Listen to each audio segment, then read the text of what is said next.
All right, today we're tackling one of the most fascinating and maybe one of the most misunderstood books in the entire Old Testament, Ecclesiastes. For centuries, it's felt like this ancient puzzle, a riddle that on the surface seems really, really pessimistic. So let's see if we can piece this thing together and uncover what's really going on inside. Yeah, that's the one. If you've heard anything from Ecclesiastes, it's probably this line. It's the hook that makes the whole book sound like a guide to giving up. It's why a lot of people just skip it or walk away thinking the big message is, hey, life is pointless. But what if that's not what it means at all? What if that's just the first piece of the puzzle? And that's the big question we're asking today. We're going to follow the clues left by its mysterious author to unlock a message that isn't just profound, it's actually incredibly relevant for how we all try to live our lives, right here, right now. Okay, so first things first, let's get our bearings. Ecclesiastes is part of what scholars call wisdom literature. So it sits right alongside books like Proverbs, which is full of practical advice, and Job, which wrestles with those huge questions about suffering. Ecclesiastes is right in there, designed to grapple with life's biggest questions. And look, let's be honest, the tone can be a real challenge. At first glance, the book looks at the world and just sees injustice, frustration, things that just don't make sense. And that's led a lot of people to think, wow, this is bleak. But here's the twist. The book itself is going to argue against that simple, pessimistic reading. You just have to know where to look.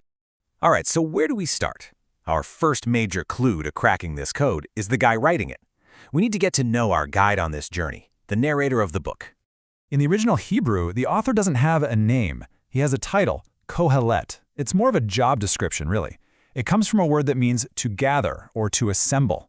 The big question is, what is he gathering?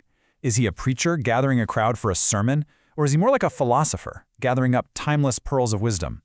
Either way, he's the one leading the discussion. So who was this guy? For literally centuries, the go-to answer has been the famous King Solomon. Son of David, the super wise, super rich king. And to be fair, there are some pretty compelling reasons people think that. This is where it gets a little like a detective story.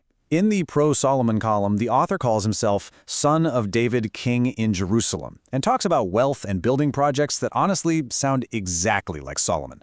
But then you look at the clues against it. He never actually uses the name Solomon. Weird, right? And he says, I was king, past tense. That's a huge clue, because we know Solomon was king right up until he died. And maybe the oddest clue, he says he had more wisdom than all who were before him, plural, in Jerusalem. But there was only one king before him there, his dad, David. So the language is a little fishy. But you know what? Here's the most important part. Getting bogged down in the who wrote it debate can actually make you miss the whole point. The real treasure here isn't figuring out who the author was. It's understanding the words he chose to use. That's where the secret is hiding. Okay, this is it. This is the moment where everything pivots. We've been talking about this book as a puzzle, right? Well, we just found the master key. And believe it or not, it all hinges on one single, crucial Hebrew word. This one word shows up 38 times. It's everywhere. It's the central problem the whole book is wrestling with. If you get this one word wrong, the book sounds like total despair. But if you get it right, everything changes. The whole message just flips. And that word is hevel. Now, for a long, long time, translators turn this into meaningless or vanity. But that's not really what it means. The literal physical meaning is vapor, or mist, or smoke. Just let that sink in for a second. Smoke. See, smoke isn't meaningless, is it? It's definitely real. You can see it, but you can't grab it. You can't hold on to it. It's here 1 second and gone the next. Think about your breath on a cold day. That's hevel. It's real, it's even kind of beautiful, but it's transient. So Qohelet isn't some nihilist saying life has no point.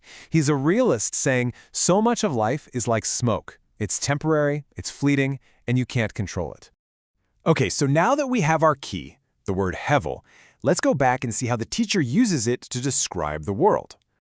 There's another phrase he uses constantly, under the sun. And that's his way of saying, from our limited human perspective down here on Earth. Without having the big, cosmic, God's eye view of why everything happens. And from this under-the-sun viewpoint, a whole lot of stuff looks like, well, hevel. So what kind of things does he call smoke? Well, time, for one. How it just keeps moving on and seems to erase everything. or justice, or the lack of it. He sees good people getting crushed while corrupt people get rich.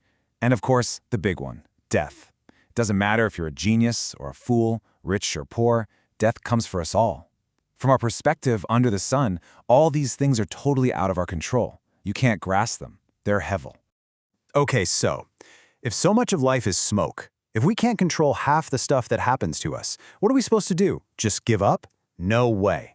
This is where the book makes a hard turn from pointing out the problem to giving us the solution, and his advice is actually incredibly practical. And we know this isn't just some cynical rant, because the very end of the book tells us so. The final editor, looking back, says the teacher's words are upright and true. You see, the point wasn't to make you depressed. The point was to clear away all the illusions so we could build our lives on something real. So how do you live a good life in a world that's so full of smoke? The teacher's answer is like a coin. It has two sides, and you absolutely need both for it to have any value. Okay, side one of the coin. Enjoy your life. Seriously. 7 different times he says to find joy in the simple things that God has given you right now. Your food, your drink, the people you love, the work you do. Because life is hevel, because it's fleeting, you have to grab onto the good moments and savor them. But then you flip the coin over. Side 2 is fear God. Now this doesn't mean be terrified of God. It means live with this deep sense of respect and awe. It's about remembering that your life is a gift from a creator, and one day you're accountable for what you did with it. So it's this beautiful balance, right? Enjoy the temporary gifts, but live in light of the eternal giver. And that kind of leaves us with this final, really powerful idea. This wisdom from thousands of years ago feels like it could have been written yesterday, doesn't it? We live in a world full of uncertainty, full of things we can't control, a world full of hevel. So maybe the smartest, wisest way to live is to do exactly what the teacher says, to embrace the joy in the simple, fleeting moments we're given while anchoring our lives in the reverence of something that isn't fleeting at all.